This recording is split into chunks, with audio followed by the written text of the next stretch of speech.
I'm Phil Torres. Here's what's coming up next on Scripps Tech. Sun up at the Date Creek Ranch. The climate cowboys are saddled up and we're along for the ride. Can cows help restore this ranch and help fight climate change?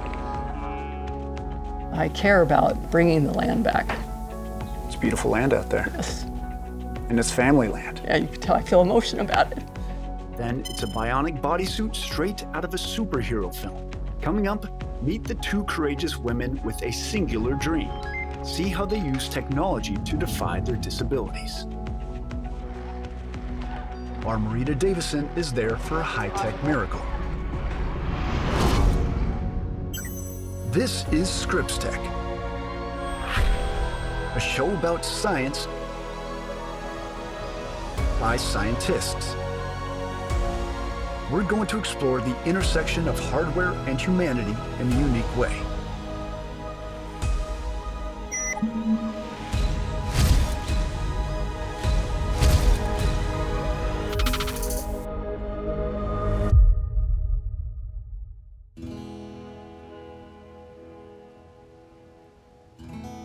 Hi, I'm Phil Torres. Welcome to Scripps Tech in Wickenburg, Arizona. I'm an entomologist, and my research often takes me to areas with extreme environments. Arizona wasn't considered one until now. There's nothing quite like the hour just before sunrise on the rangelands of Arizona. This morning, we're heading to the Date Creek Ranch, just outside Wickenburg. The highway only takes you so far. Then, it's a dirt road that goes on for miles. Boy, is it worth the drive. Date Creek is a family ranch, and this morning, the entire gang is out to meet us. My name is Savannah Figueroa, and I am the rancher and owner of Date Creek Ranch. Savannah's husband Ryan grew up here. Their son Enzo will too. Date Creek is all about cattle and all about restoring their once tarnished land. And it's been that way for 3 generations. Ryan's grandfather moved his family here in the 1960s. At the time, Ryan's mom Kimberly was 5. Could we start at the beginning? What was this land like before your father bought the ranch? Before settlers moved in here, this is quite the grassland here. And through years of poor management and just out of ignorance, people didn't know the right way to manage the land. It has greatly deteriorated. Dust blows everywhere, kicked up by the wind and the cattle. It's a problem exacerbated by climate change, and it could threaten this ranch and others like it. Date Creek is fighting back. They're part of a growing movement called climate cowboys. Ranchers like the Knight family who practice regenerative ranching. It may sound like a contradiction, but essentially using cattle to restore the landscape. Can cows save the world? Yes, I truly believe that. Cows can be very bad, yes, but they can also be incredible. Here they go. Oh, they're big when they get up close. So I've heard of moving day for people. What is moving day for cows? What is it? Oh, it's a happy day for them. Oh yeah? Yeah, you go out there and you give them your call, and here they come. Their heads come up, and they're like, oh, good, we're going someplace better, and here they come. They come right for that gate. They hear that gate open, they hear you make the call, and here they come. Moving accomplishes 3 goals. Short-term grazing stimulates grass growth, allowing the landscape to regenerate. Cattle herds break up dry-packed soil, and they leave behind plenty of nutrient-rich fertilizer.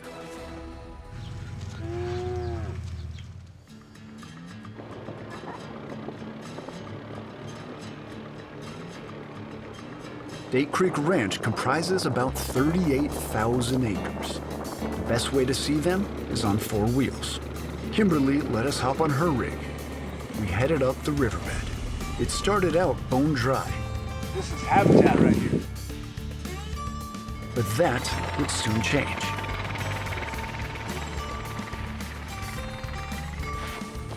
Wow. We got fish. It was magical. You could see the landscape come to life. When the family first bought the ranch, this entire creek bed just looked like this, sand. But after managing the land and the cattle differently, now it looks like this.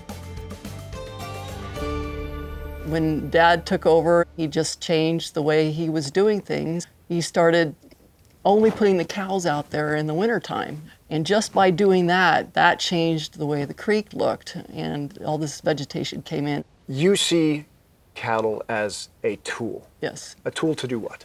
A tool to manage the landscape. You watch your pastures very carefully to see, okay, now it's time to remove them, and you don't come back until it's regrown.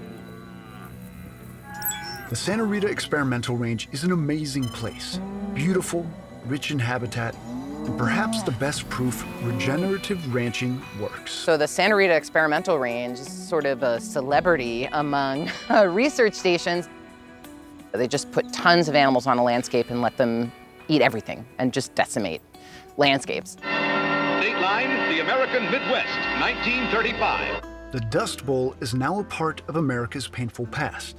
Overgrazing, poor farming practices, and drought turned 100 million acres to ruin. Could it happen again? During our visit, temperatures soared above 110 degrees. Climate change is making it harder to raise cattle in the Southwest. The Santa Rita Range has long-term research data that could provide climate-driven solutions. The longest there's data that's been collected here on vegetation since 1902. People were taking pictures of the same sites. They still take pictures to this day of some of the same sites. And there were some areas that were super hard hit and they were fairly denuded, and now they're looking much, much better because we have a really great grazing scheme going on here. Coming up, the Climate Cowboys go high-tech. It's GPS for cows. We're parked right here just based off this wash, so let's go take a look. Coming later on, the virtual fence that might one day replace this. Plus, paralyzed at the age of 20, a young woman dreams of walking again. The bionic bodysuit that could change everything. 1, 2, 3, let's stand up.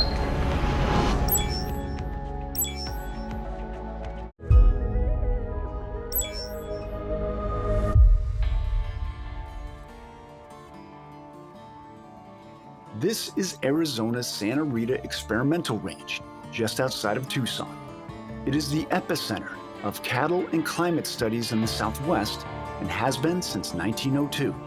There may be no better place to study what the Climate Cowboys preach. This is regenerative ranching on a massive scale.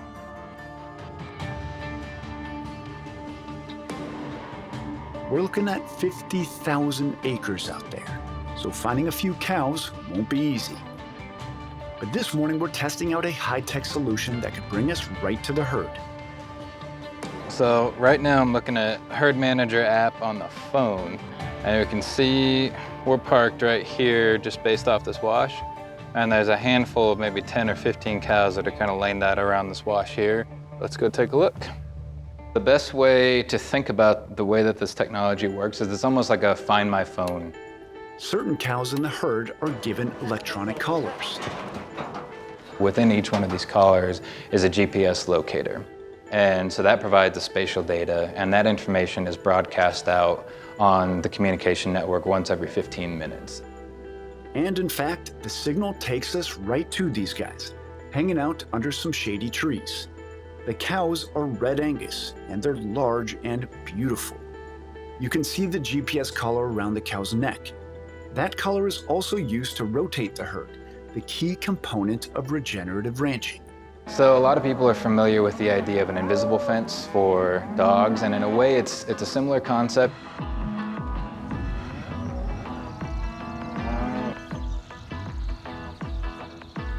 Cows will move through each one of these pastures in no more than 2 weeks. So what we'll do is turn on virtual fences here. This would mean that any cows moving from the center water here would interact with the fence moving from the east to the west. The collars also allow scientists to really drill down on the cow's habits. Each dot can tell them where the cow's been, and based on landscape observation, what they're eating. Researchers place special equipment throughout the range.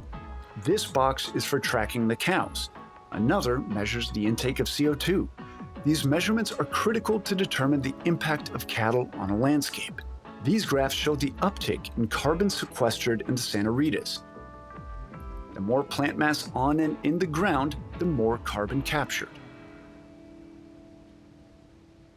The soil is just, I mean, it's the thing of life. It's why we're here. And so it facilitates plant growth, but it holds on to the carbon, and it's really important for nutrient cycling. And there's so much stuff that lives in the soil. And because we don't see it, I think it's underappreciated. But man, soil, it's magic.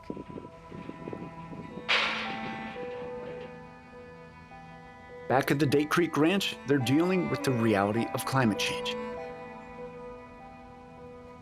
Part of the ranch is still really struggling. It took 125 years to get it there. It's gonna take a while to get it where it should be. Would you say this is one of the areas that you're still working to restore? Absolutely. I mean, my grandfather started doing rotational grazing and holistic management in 1983. But prior to that, ranchers have been here for 120 years before that. And I'm under the impression that they've really did hard damage to it. Good news is, nature is coming back. Game cameras placed throughout the ranch are capturing all kinds of animals repopulating the land. Deer, beaver, javelina, a father's dream becoming reality. That's an incredible amount of work that you have to do. It is. Why is it important to you? Because I care about bringing the land back. It's beautiful land out there. Yes. And it's family land. Yeah, you can tell I feel emotion about it. It's important. It's important that we bring it back and take care of it, not only for climate change, but for our future generations, you know? There's much more Scripps Tech to come. Paralyzed at the age of 20, a young woman dreams. Next, the innovation that could make it a reality.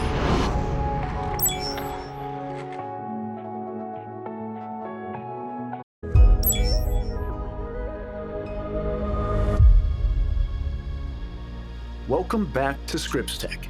I'm Phil Torres. 2 women, 2 life journeys. I promise you won't soon forget either. First, meet Melanie, a young woman whose world changed one terrible day. For Annette, illness came much later in life, but also changed her forever. Both women are now confined to wheelchairs. Both are about to show us how they can elevate from disability to stand as tall as they dream. Scripps Tech's Rita Davison met up with Melanie.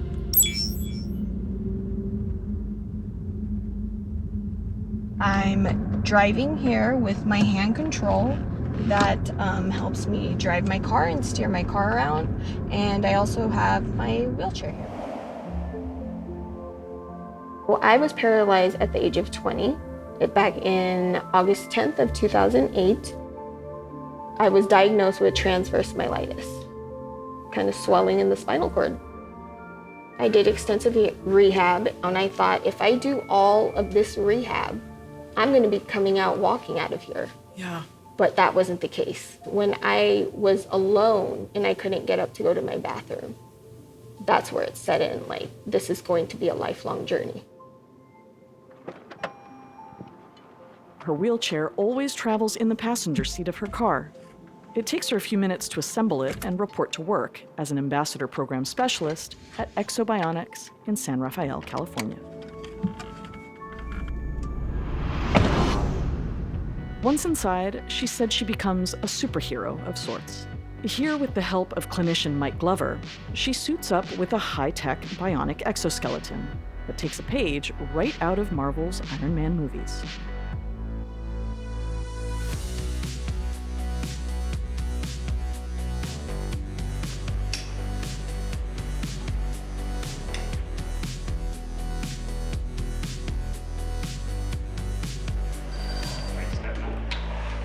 She may not fly, but the futuristic suits that Exo Bionics manufactures give her and others who cannot walk a special gift: the ability to once again stand up and take on life, one step at a time.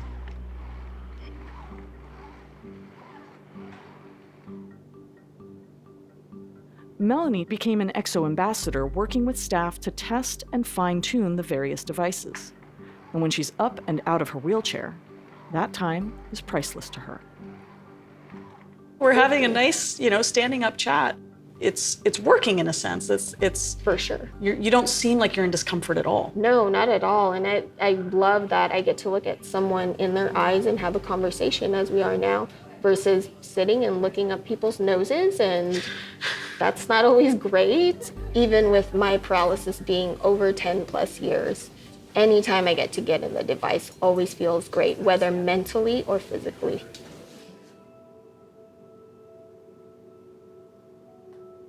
No, the physical disability is right in front of you. You see it, it's there. You know you have to move, you can't just sit and sulk.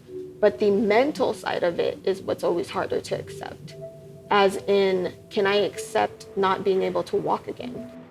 Are you gonna sit and sulk and not do much with your life where there's so much life to still live? Or are you gonna do something about it? Here at the Exo Bionics research facility, many of the high-tech components of the devices are assembled and tested.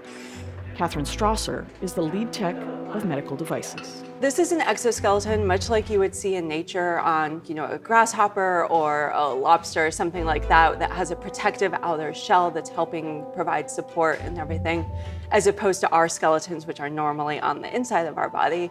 I'm a biologist, so to me, an exoskeleton provides support and protection to the body. This does that, but it does more, right? It provides power. Yeah, but the power is really important. So we're replacing the muscle strength that the user may have lost. Maybe they had a stroke, or maybe they have a condition such as multiple sclerosis, where they can't actuate their legs and move a regular gait pattern. And so we want to provide that ability. So these motors at the hips and knees are going to work with the user to assist them and allow them to move. And what we're doing here is trying to create the most typical gait pattern or walking pattern as we can that replicates the pattern that's appropriate for her. Okay. When anytime there is an injury to your brain or spinal cord, what we want is this repetitive movement or repetitive stepping pattern to help the brain and spinal cord heal. While the bionic exoskeletons are primarily used in physical therapy settings, they sometimes make amazing public appearances. 25-year-old Khalil Watson of Richmond, Virginia, was paralyzed nearly 7 years ago after being shot in the back and neck. After years of hard work and physical therapy, he vowed to walk at his college graduation. His dream came true this year. Standing tall and walking across the stage, Khalil accepted his diploma to a thunderous ovation, celebrating his remarkable achievement. It's stories. It's their stories that are inspirational. And, this is what gets all of us at Exo excited every day, is how we are impacting people's lives through the use of this amazing, life-changing technology.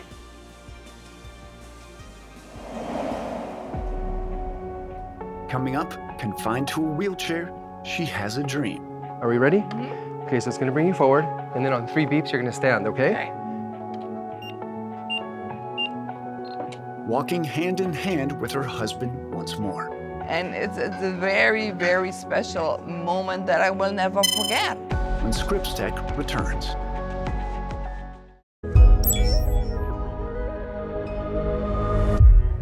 Welcome back to Scripps Tech. I'm Phil Torres.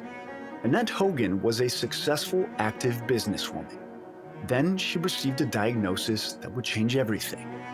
These days, she lives with MS and uses a wheelchair to navigate her world. But there are times when she can defy her illness and once again do the things she loves most.